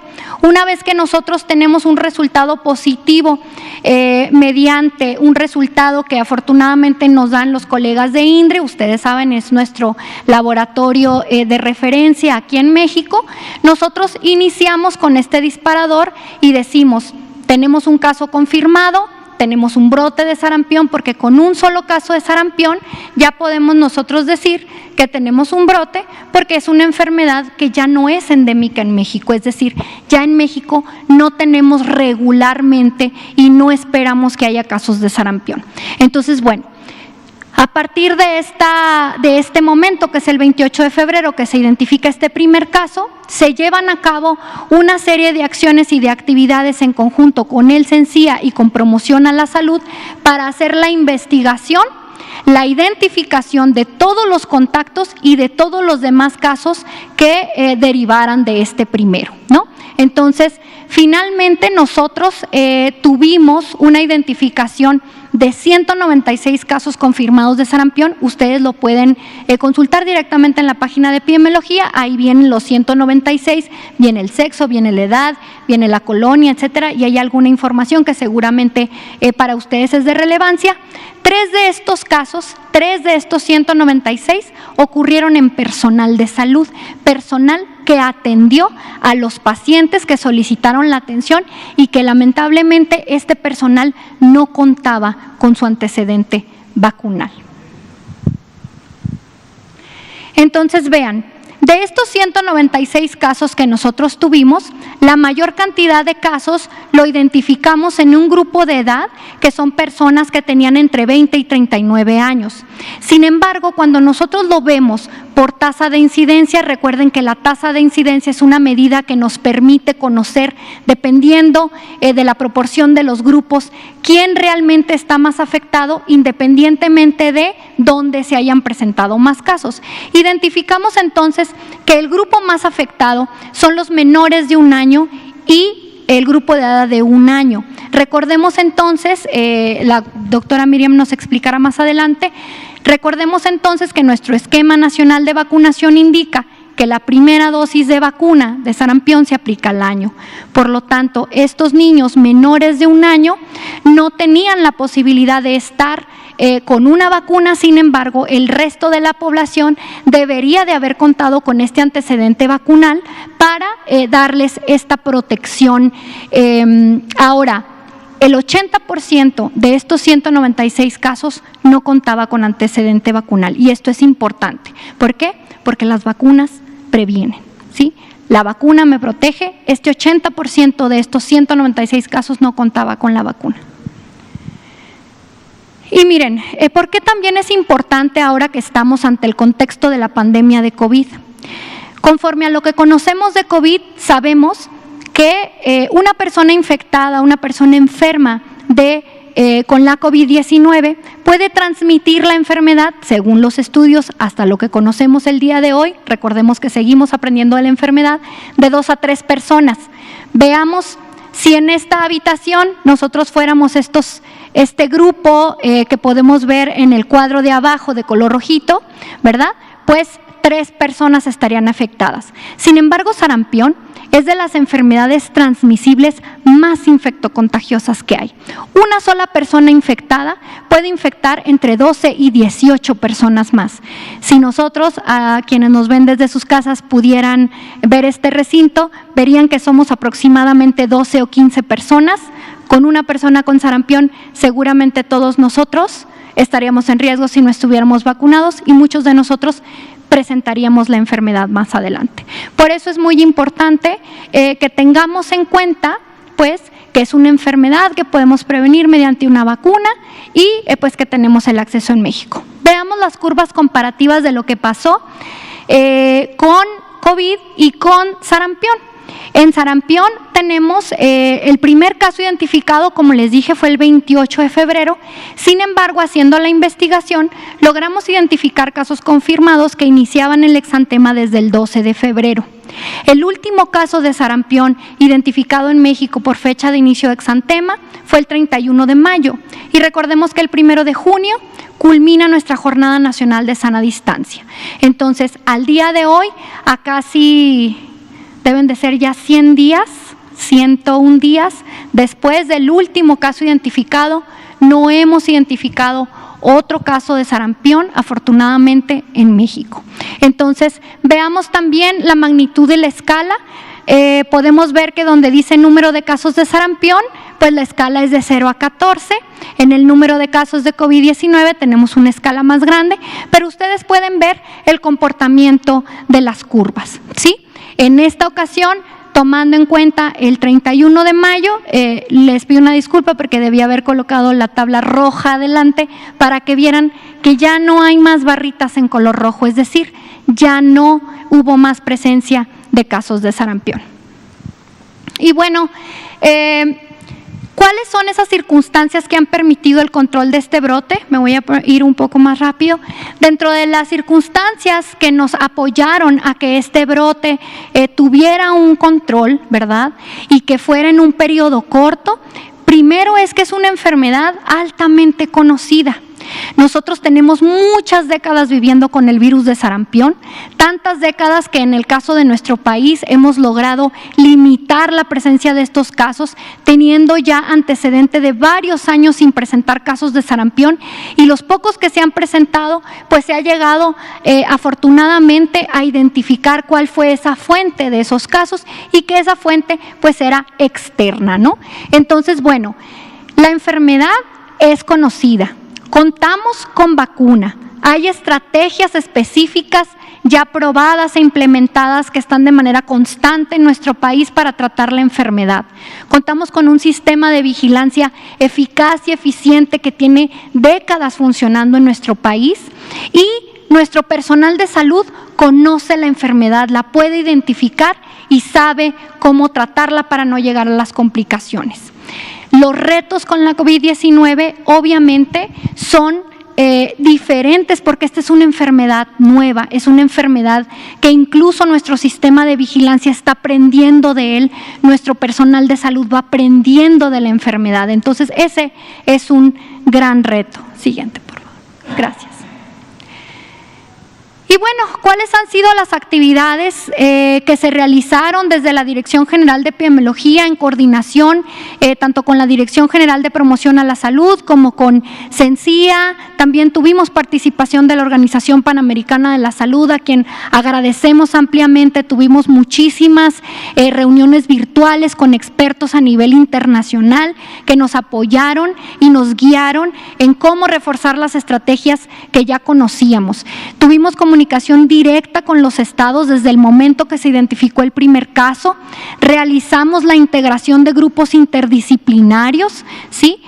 Nos sentamos a la mesa con quienes estaban viviendo el brote y tratamos de apoyarlos lo más posible.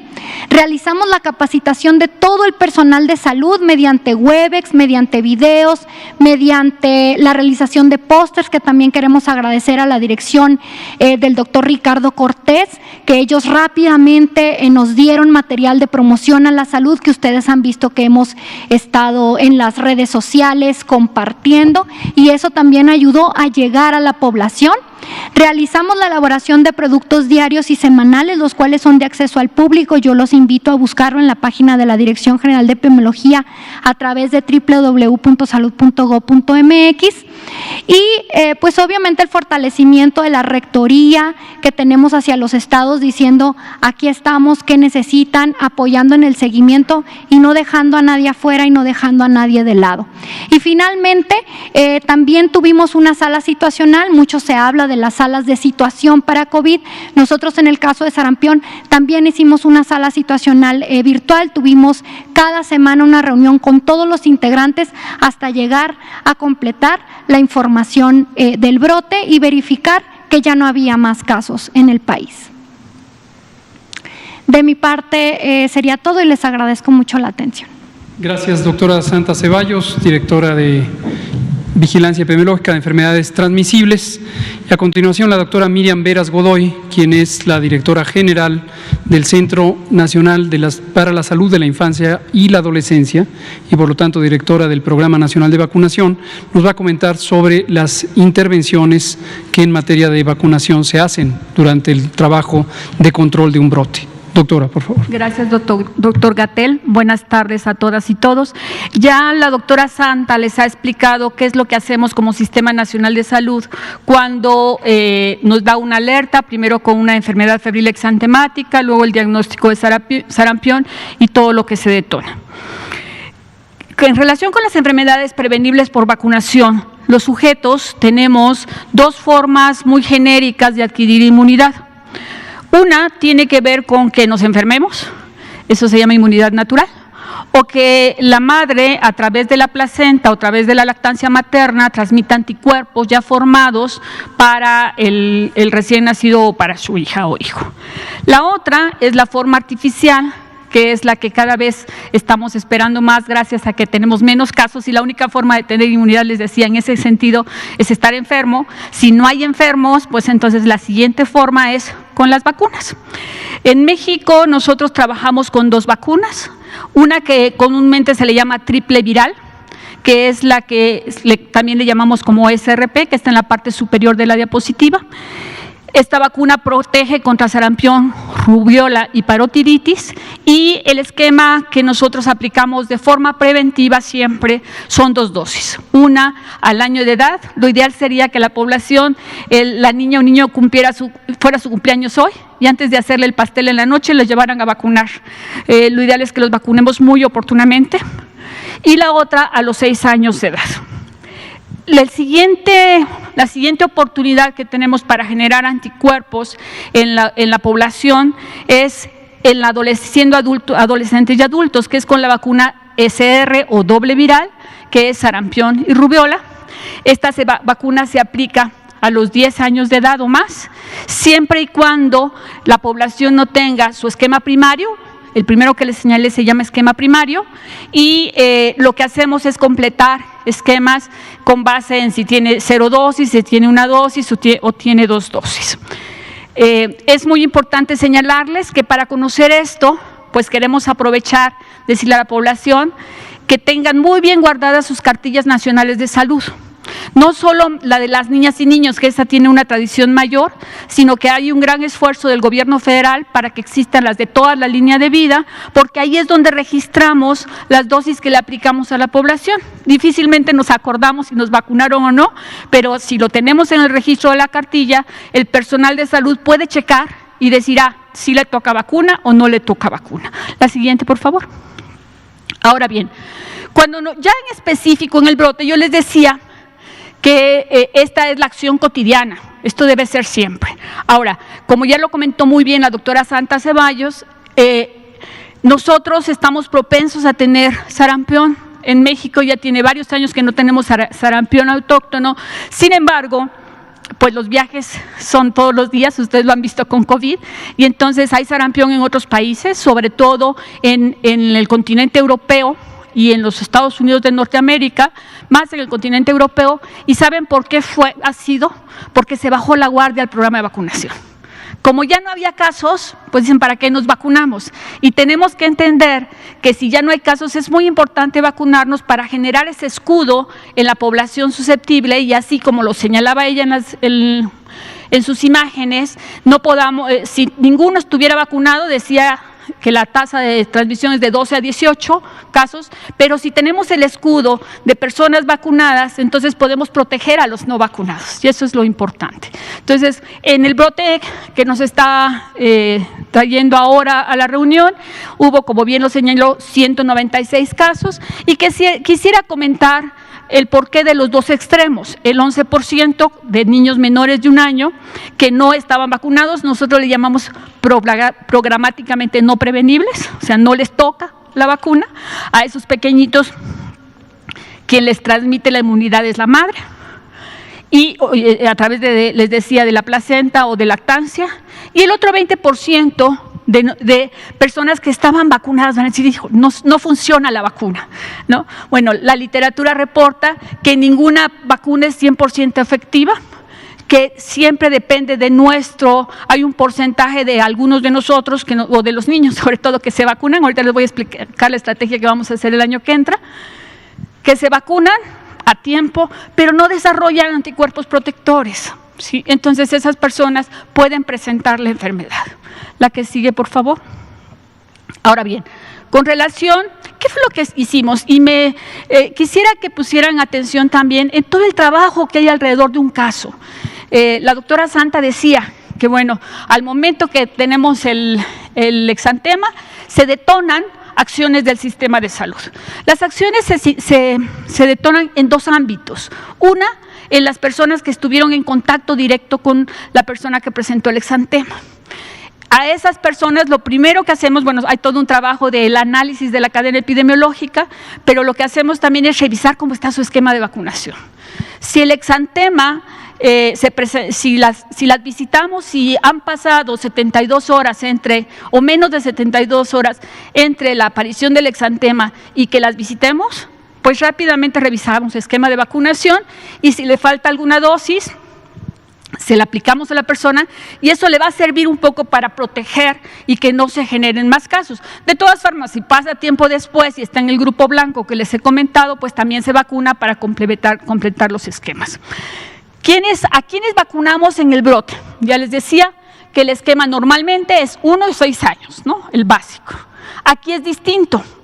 A las personas que están alrededor del caso, si son de 6 a 11 meses, les aplicamos su dosis, por lo que ya habíamos visto que existe un riesgo de que puedan presentar la enfermedad.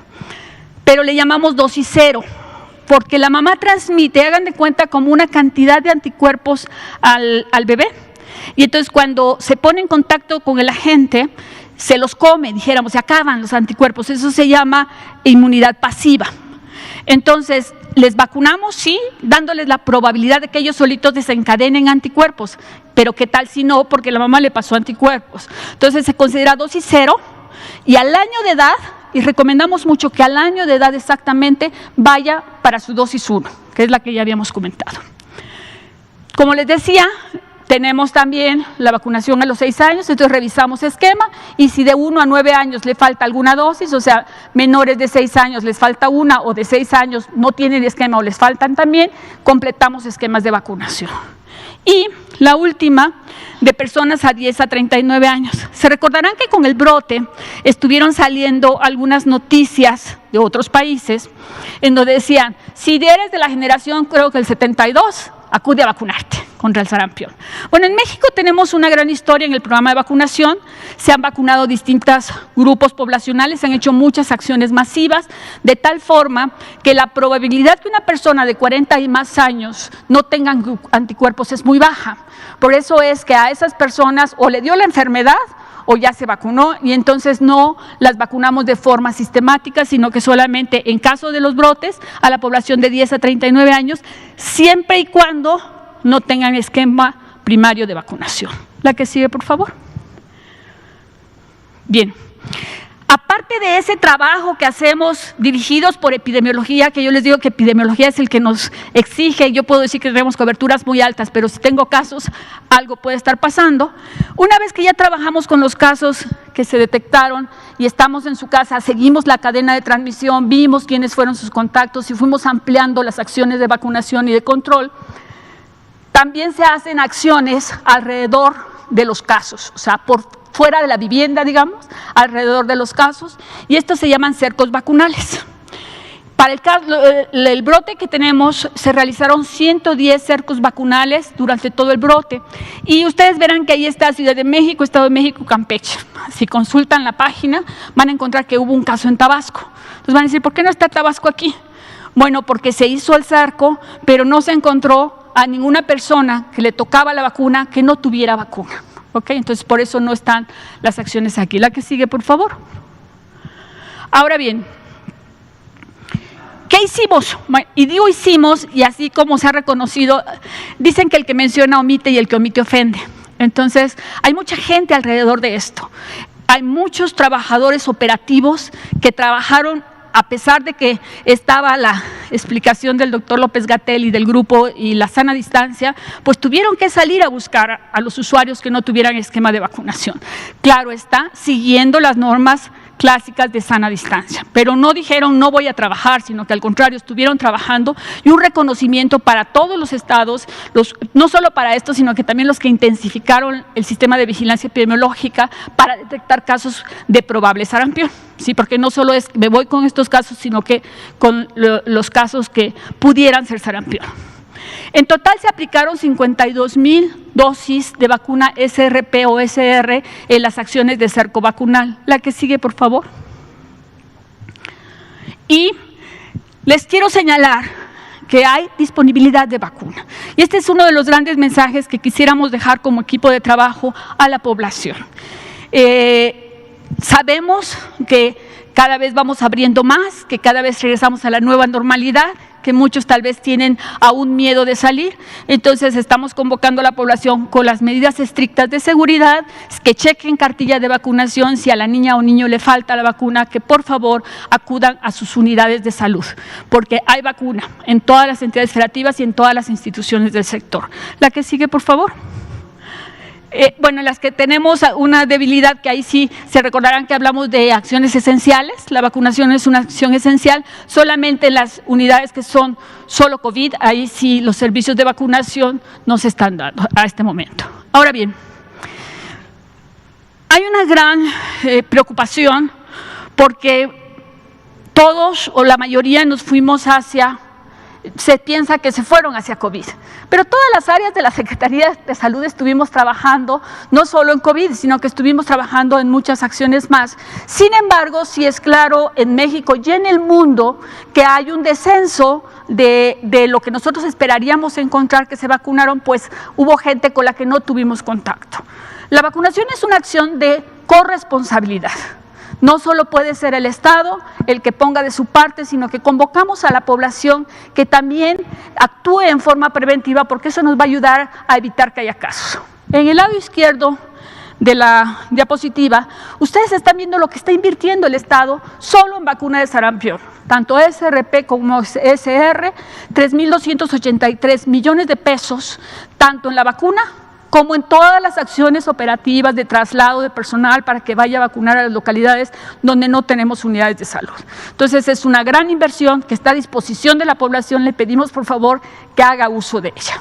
Ahora, para cubrir las brechas, ¿qué es lo que estamos planteando como Sistema Nacional de Salud? Y ustedes recordarán, y muchos me preguntan a veces, oiga doctora, ¿ya va a empezar la semana de vacunación? ¿Cuándo es la semana de vacunación? Quedó tan penetrado el concepto que pensamos que solo es de vacunación. Después cambiamos a Semanas Nacionales de Salud y en la administración actual traemos todo un proyecto de desarrollo de acciones integrales de salud pública que se llama Jornadas de Salud Pública, que se dirigen a partir de la dirección general del doctor Ricardo Cortés Alcalá.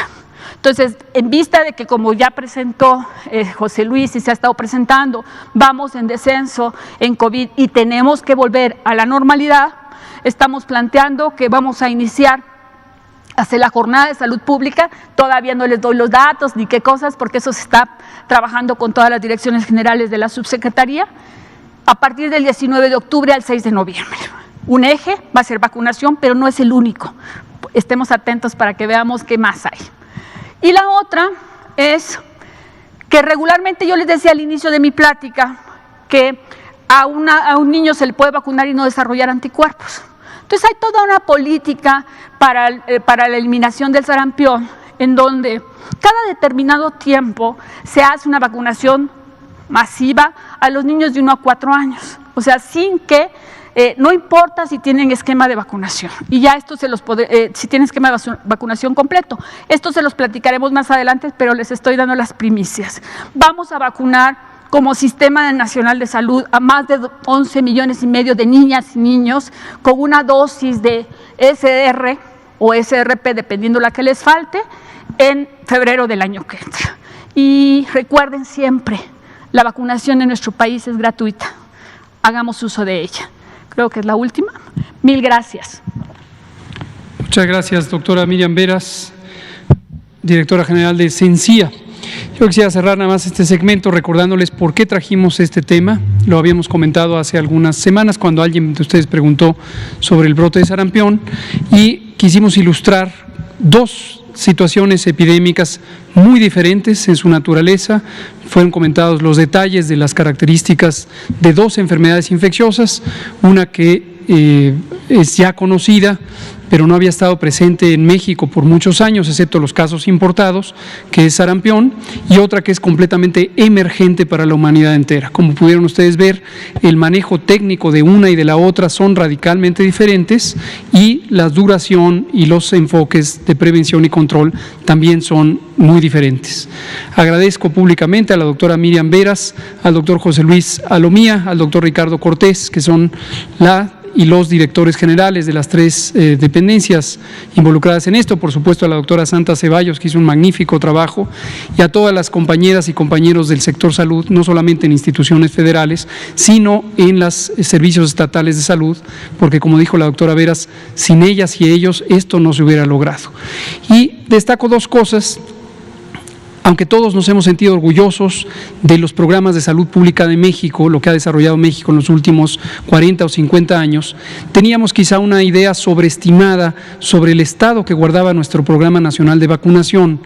Desde 2015 alertamos en otros foros más académicos que operativos, alertamos de la degradación que estaba teniendo la cobertura vacunal contra sarampión y lo vemos ilustrado en este brote. 78% de las personas involucradas en el brote tenían que haberse vacunado en algún intervalo que va desde 3 hasta 38 años atrás. Esto habla de hoyos, deficiencias en la cobertura vacunal. Nuestro sistema, que fue en algún momento ejemplo para América Latina y posiblemente para el mundo, se ha ido degradando importantemente a lo largo de los últimos 25 o 30 años. Y lo que vamos a hacer ahora es lo que ya se explicó, recuperar las coberturas vacunales y buscar modernizar el enfoque de nuestro sistema nacional de vacunación. Saturnino Reyes y por acá Liliana Noble de Pulso Saludable. Si nos da tiempo, Ángel. Buenas noches, doctor. Gracias. Tengo dos preguntas muy simples. La primera es, en estos próximos 2 días que vienen de festejos, siendo realistas, ¿qué porcentaje espera que incremente el número de contagios, no solamente aquí en la Ciudad de México, sino a nivel nacional?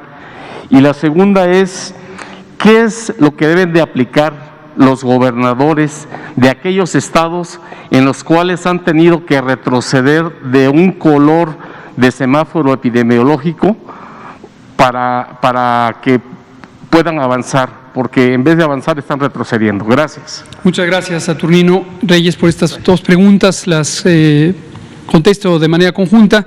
Efectivamente, ahora que vienen las fiestas patrias, los días 15 y 16 de septiembre, existe un alto riesgo de que se relaje el confinamiento. No solamente en términos de que las personas deseablemente deben estar en sus casas, a menos que tengan algo apremiante que resolver, sino que el contacto físico entre personas pudiera también ser no cuidado y que se pierda la sana distancia, el lavado de manos, el uso de cubrebocas en espacios públicos cerrados, el que la gente con síntomas no salga a la calle.